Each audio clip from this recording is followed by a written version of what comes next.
نرگس هیچ وقت از خونه بیرون نرفت ولی دیگه زنده نبود. داستان واقعی از کرج.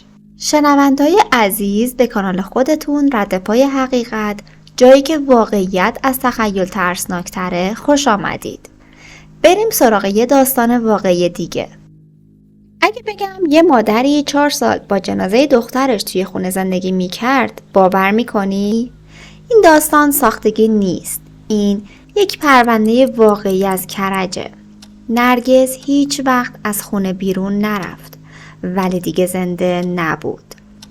همه چیز از یک واحد آپارتمانی توی خیابون اصلی کرج شروع شد. ساختمونی که هیچ چیز عجیب یا ترسناکی نداشت تا وقتی که بوی مرگ همه چیز رو عوض کرد. نرگس دختری 28 ساله، قد متوسط با چشمایی که همیشه خسته بود. توی مهد کودک توی جنوب تهران کار میکرد. بچه‌ها دوستش داشتن. اونقدری که حتی روزهای تعطیل هم سراغشو میگرفتن. زندگیش از دور نرمال به نظر میرسید، اما هیچ کس از پشت لبخند آروم اون خبر نداشت. نرگس با سعید تو سن 22 سالگی ازدواج کرد. خانواده ها راضی بودن. ظاهر سعید موجه بود. مغازه لوازم خانگی داشت. وضعش بد نبود. اما همون چند ماه اول دعواها شروع شد. سعید به شدت شکاک بود. گوشی نرگس رمز نداشت ولی باز هم مدام سوال میپرسید. با کی حرف زدی؟ چرا دیر اومدی؟ اون پدر بچه توی مرد چرا انقدر لبخند میزد؟ سعید دست بزن داشت. صدای فریادهاش شبها از خونشون بیرون میومد. اما نرگس ساکت بود. هر بار کبودی‌ها رو با آرایش میپوشوند و میگفت درست میشه. اما فقط بدتر شد. یک شب که دیر رسید خونه، فقط به خاطر اینکه توی مسیر برگشت با یکی از مادرای بچه‌ها حرف زده بود، سعید با کمربند افتاد به جونش. اون شب صدای فریاد نرگس همسایه‌ها رو کشوند پشت در.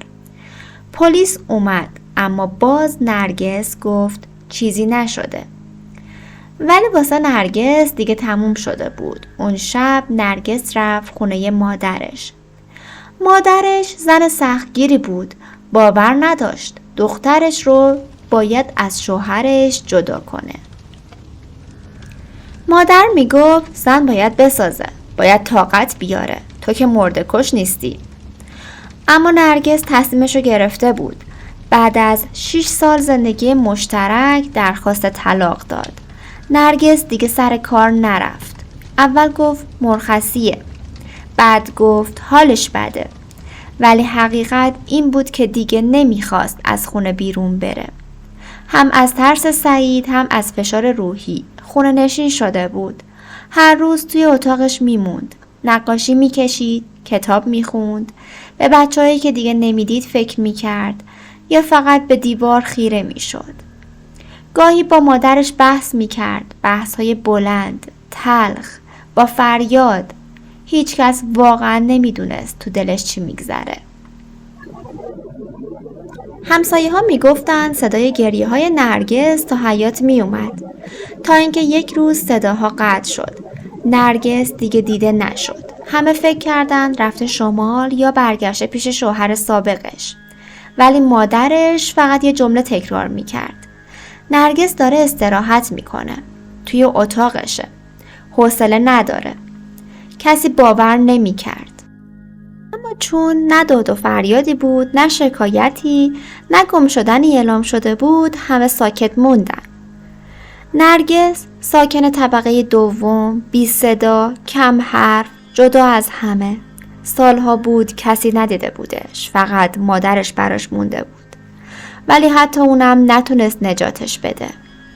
4 سال گذشت. تابستون داغ، هوای داغ و سنگین. یه شب همسایه روبرویی که توی حیاط نشسته بود حس کرد یه بوی خیلی تند و عجیب از خونه نرگس میاد. روز بعد هم ادامه داشت. چند نفر دیگه هم گفتن بوی تعفن غیر قابل تحمل شده. همسایه ها به پلیس زنگ زدن. کسی نمیدونست توی اون خونه چه خبره. فقط میدیدن که نرگس دیگه نیست. پلیس اومد. در باز شد. یک زن پیر جلوشون ایستاده بود. لباسهای کهنه، دستای لرزون و چشمانی که انگار سالها خواب نرفته بود. نرگس خوابه. لطفاً بیدارش نکنین. پلیس وارد اتاق شد و چیزی که دید یک صحنه فراموش نشدنی بود. توی اتاق نرگس هیچ کس برای چیزی که دیده بود آماده نبود.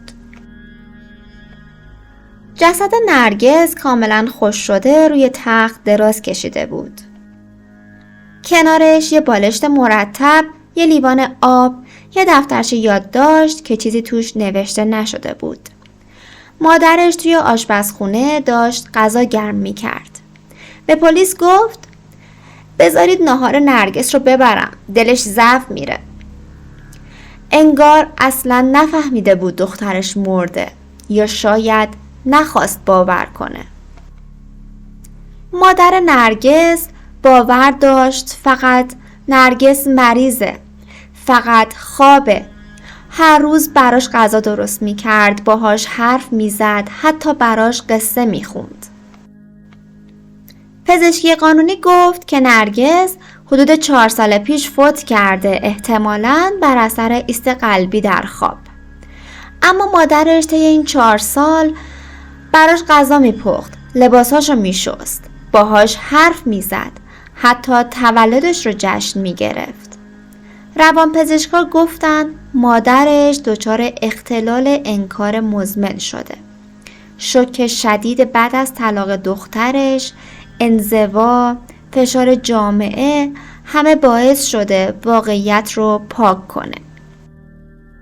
مادر نرگس از اون زمان تا کشف جسد هیچ وقت از نرگس جدا نشده بود. پلیس گفت تا حالا همچین چیزی ندیده بودیم. عشق وقتی با جنون قاطی بشه به یه زندان تبدیل میشه. مرگ همیشه پر سر و صدا نیست. گاهی سالها توی یک خونه میمونه، کنارت زندگی میکنه و هیچ کس نمیفهمه. بعد از پیگردهای قانونی پلیس، مادر نرگس به آسایشگاه منتقل شد. اونجا هم هنوز میپرسه امروز برای نرگس سوپ بپزم یا پلو؟ خونه نرگس مدتی بعد پلم شد. ویرونش کردن. ولی همسایه ها میگن بعضی شبها از کوچه صدای آرومی شنیده میشه. نرگس، دخترم، بیدار شو. غذا سرد میشه. این داستان واقعی بود. واقعی تر از چیزی که فکرش رو بکنی. یک راز فراموش شده در دل یک خانه قدیمی. 4 سال یک زن در کنار جسد دخترش زندگی کرد، براش غذا پخت، لباس عوض کرد، باهاش حرف میزد، ولی نرگس مرده بود. این داستان واقعی پر از جزئیاتی هست که ذهنت رو تا مدت‌ها رها نمی‌کنه. اگه به داستان‌های واقعی، ترسناک و روانشناختی علاقه داری، کانال رد پای حقیقت رو دنبال کن. توی کامنت ها حتما واسم بنویس به نظر تو مادر نرگس واقعا مجنونه یا فقط دلش نمیخواست باور کنه؟ تا یه داستان دیگه، بدرود.